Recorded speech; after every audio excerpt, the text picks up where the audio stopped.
Welcome back to the Anxiety Slayer podcast. I'm Shann Vanderleek. Today I have the pleasure of speaking with Vee Lockhard, creator of Snoozecast, the podcast designed to help you fall asleep.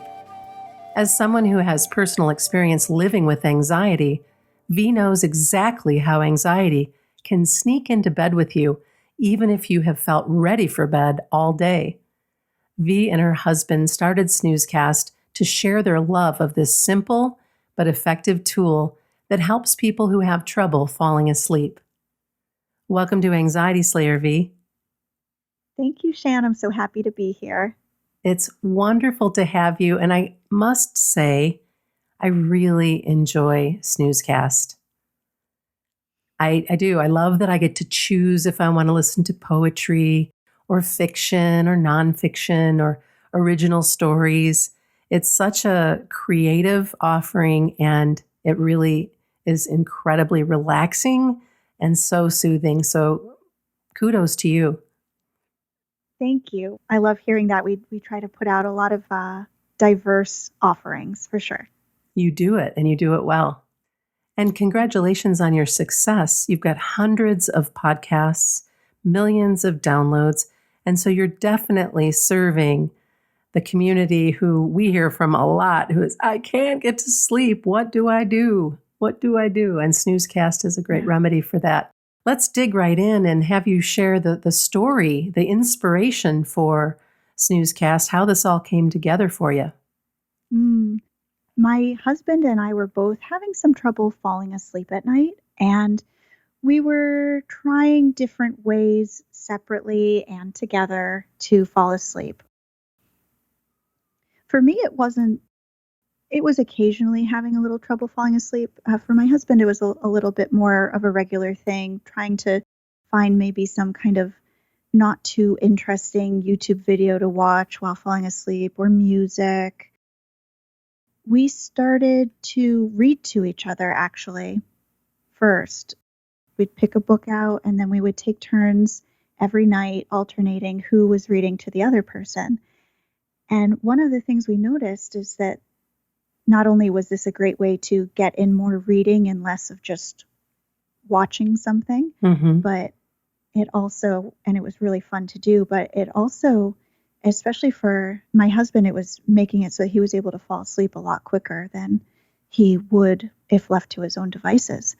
So we were doing that for a while, but it would sometimes take us a really long time to get through a book, because what would normally take us in, let's say, an hour or more to fall asleep, sometimes it would take less than 15 minutes to fall asleep if you're listening to a story read by a familiar and soothing voice. And then we found out about sleep stories. This was probably about 5 years ago now. If someone isn't familiar with that, and there's different terms for it, but basically everyone's heard of a bedtime story. But bedtime stories are, usually you think of that as more for children, which it works wonderfully for. The funny thing is that there's absolutely no reason that it isn't just as helpful and valuable as a tool for adults. And certainly adults have so much trouble sleeping these days, falling asleep. So we call them sleep stories just to imply that it is for listeners of any age to help them fall asleep in a way that's easier to do and also more pleasant sometimes than lying there. If you're struggling to fall asleep, it can be kind of a lonely and frustrating place to be. Yeah, it sure can. And then the stories that you're crafting and the loops that you create and all of the things that come up in our lives that just make it worse. Yeah. And also the amount of screen time that so many people have gotten accustomed to, the screen time at night, the hopping in bed with a laptop and watching Netflix or HBO or whatever, and how, depending on what you're watching, that can really be a bad idea. I know, because, and it can feel so good. Yeah. But yeah. And the thing is you might be like, oh, this is great because you can totally distract yourself. But then you still have to come down from that screen time. And so your offering is so nice because it's still it's a beautiful distraction. And it's the reading with the few that I listen to, the voices are so soothing. And as you know, I'm a big audio person, so I hear everything and I want, and I was just like, oh, this is so well crafted, and the timing, the pacing, the storytelling, and the length of time too. I mean, hopefully you're asleep or by one episode, but certainly you can listen to more than one. And so let's talk a little bit more about these sleep stories and how they can help our anxious minds fall asleep and get a good night's rest. I think what happens is that, and I speak not, obviously I'm not a medical professional speaking about anxiety, but as a person who has plenty of experience in my own life, throughout my life, sometimes on a lower level, sometimes it rears its head more. But even if it's something that you don't really notice throughout the day that much because you're managing it and maybe you're really busy throughout the day, so you don't have a opportunity to really sit and in quietness and stillness and check in with yourself. I think a lot of people, it's once they finally go to bed after their very busy day with very little downtime, and they think that they're going to sleep well at night, and they hope that they will, but it's that quiet time once the lights are out and your eyes are closed that can be surprisingly challenging to fall asleep, even if you felt tired all day. Yeah.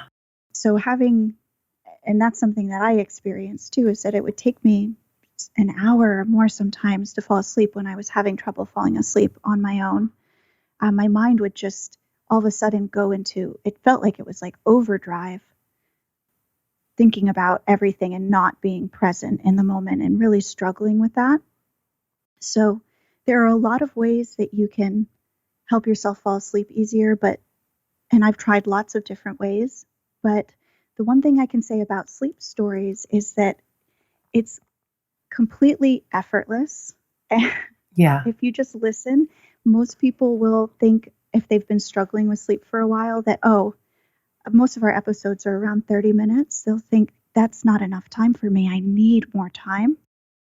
Sometimes people do need more time. They can always put on an additional episode. They can put on as many as they like. But I challenge listeners to open up their expectation of how long it'll actually take them to fall asleep in this way. Because if your eyes are closed, your body is relaxed, you're ready for bed, and then you're just receptive to letting your mind relax in that way, listening to a story that is read in a slow, soft pace. It often is much quicker amount of time than you would ever expect. It is. It's a lullaby. It's a lullaby for everyone. I really did love listening to Emily Dickinson's poem. And I'm so glad a listener had asked. We have a lot of listener requests, and sometimes they are absolute gems of obscure stories that most people have never heard of besides the listener. And sometimes they're so perfect for a sleep story. Other times they are something that, unfortunately, once in a while we'll decide it would be great, but it's just really not the right fit exactly for what we want. And Emily Dickinson was one that I had wanted to do for a while, and someone else had asked for it. And I was like, a lot of her poetry can get pretty dark. Yeah, true. But then I decided to check it again when someone else asked for it. And, she has nature poetry where she's talking about the bees and the flowers and the fields. And I thought that was spot on. Oh, totally. I fell right into it. And I wasn't listening. When I listened, I wasn't listening at night. So it was like a mid-afternoon rest time or whatever. And it was, and that's the other thing. You can use and listen to Snoozecast anytime you need to relax and unwind. I am here to stand up and raise my hand and say, napping is a good thing. And I am a huge fan of napping. I'm so glad you bring that up. And Yeah. I was surprised. We do have listeners that when they write to us, they'll say that they actually listen sometimes at night to fall asleep, but often to, like, I have one listener that she listens because she'll get, it helps soothe her on her busy way to work, her commute. She lives in Manhattan. Oh, yeah. And she'll listen then, and another listens when she's on her, just during her busy day, because she finds she falls asleep so fast at night now listening to it. Mm-hmm. But for naps, for me, that's a big time that I put it on, because I've found that taking a quick nap in the middle of the day is the best. I know not for everybody. This is something you can't fit in it depending on your lifestyle, but I feel really fortunate at this time in my life that I can, because that 20, 30 minutes has made a huge difference in how I feel. And it also helps me to reset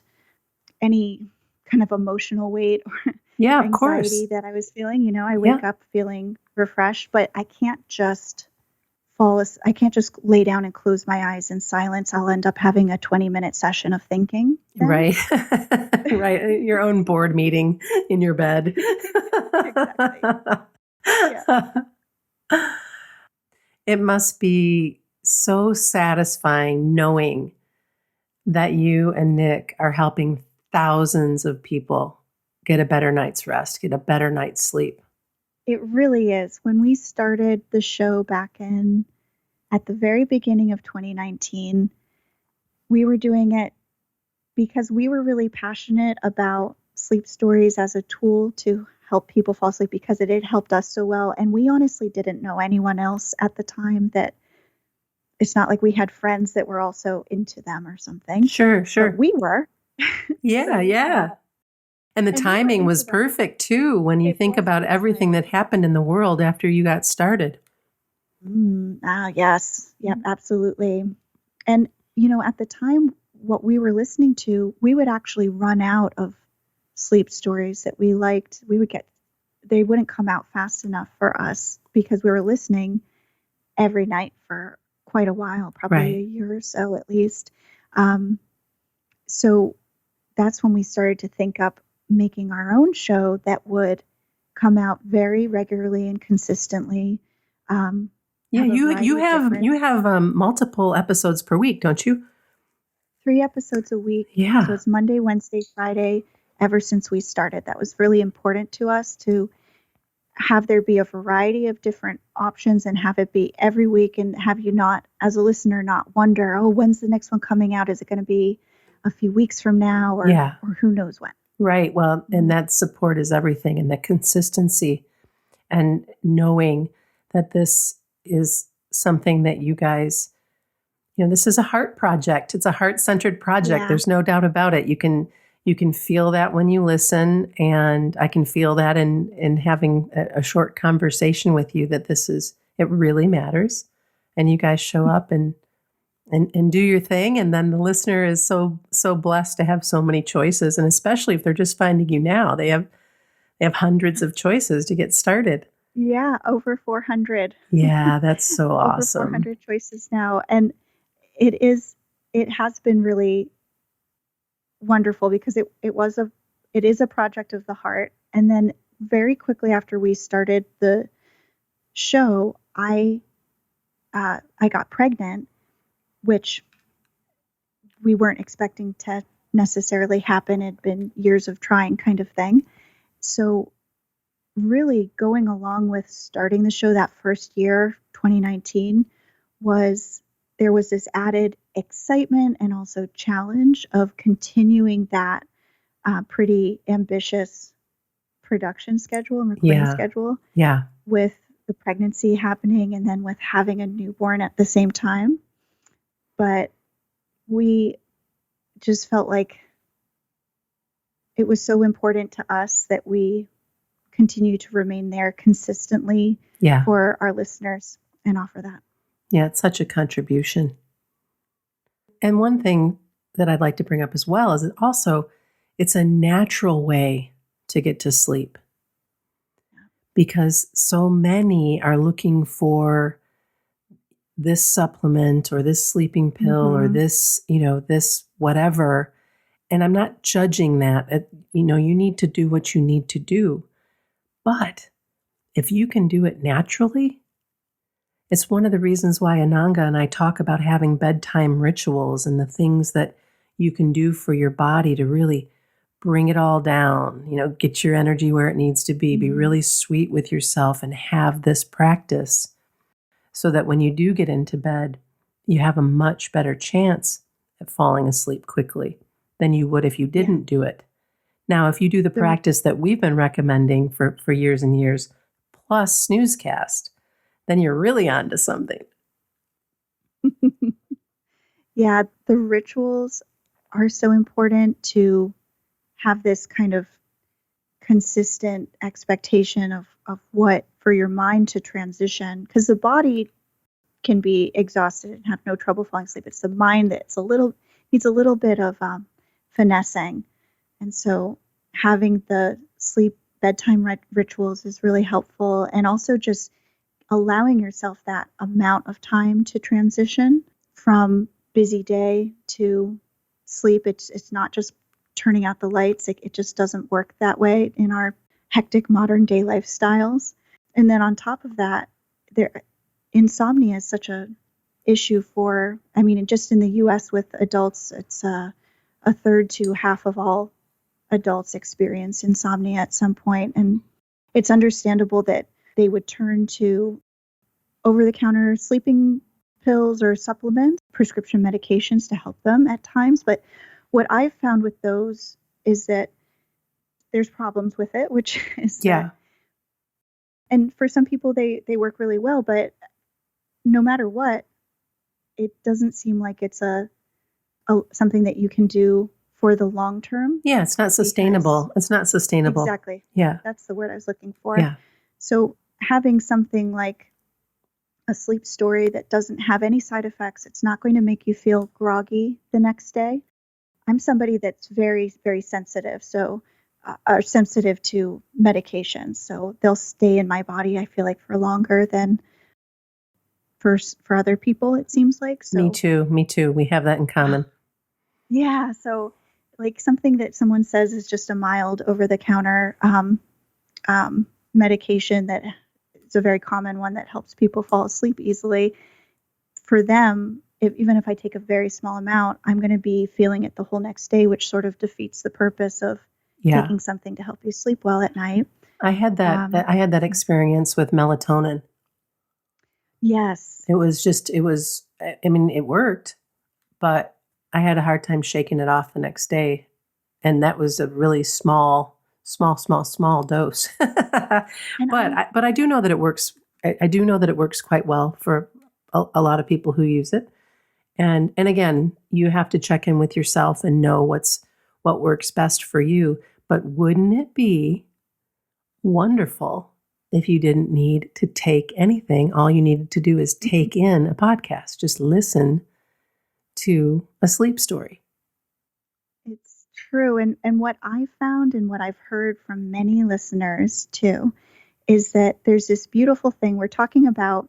If you're talking about sleep aids that are sustainable versus unsustainable, with sleep stories, I have this theory that if you listen to them regularly, not only do they help, usually it's the very first time you listen, you'll be surprised at how well it works. And then you're training your mind over the course of a few weeks or months to fall asleep easier to the story and the sound of the voice. And so it works even better and better. And then over time, it's a different time for different people. For me, it was pretty quick. For my husband, it took more like a few months instead of a few weeks. But either way, you get to a point where you feel those training wheels can come off, and you're listening because you enjoy it or it's part of your bedtime ritual now, but you don't need it anymore, which is such a beautiful thing, that you've gotten yourself out of a trying time in a completely natural way that you're just all the better for it. And if you ever need it again, you know it's there for you, but it's not like you're going to necessarily be reliant on it your entire life. And if you are, then there's really no harm with that either. Right. I was just thinking that this would be a wonderful podcast for my mom. I'm going to be visiting her soon. And I can't remember the last time she had a good night's sleep. She just has one of those minds, the looping monkey mind. And so I'm going to help her figure this out, see if she'll give it a try. Well, wonderful. And what that makes me think of is another challenge that often isn't talked about as much, which is that when your sleep is getting interrupted throughout the night, which I think happens to us as we grow older as well. It's very common. I have a lot of listeners that have talked to me, shared that with me. And for me, being pregnant again in my third trimester, it's waking up throughout the night as well. It's really challenging to fall asleep in the middle of the night. You're the only one up. And maybe the first time you wake up, not that hard to fall back asleep. But if there's another time and another time after that, it starts to get impossible as it gets closer to your wake up time. And you've ended up having this disrupted sleep throughout the night where you weren't able to let your body go into a deeper stage of sleep. And that over time, even if you're getting technically the right quantity of time that you're in bed, you might not feel like you have something to show for it in terms of how you're feeling during the day. And taking that nap then can be really helpful in the middle of the day.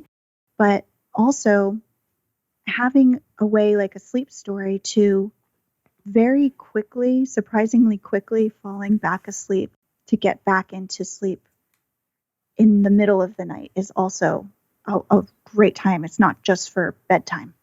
Right. Oh, so helpful. You're making such a contribution, and it's so needed. I really, really appreciate the work that you guys are doing. Tell me some of your success stories, because I know you've had people write you and rave and review and really feel like Snoozecast is a savior for them.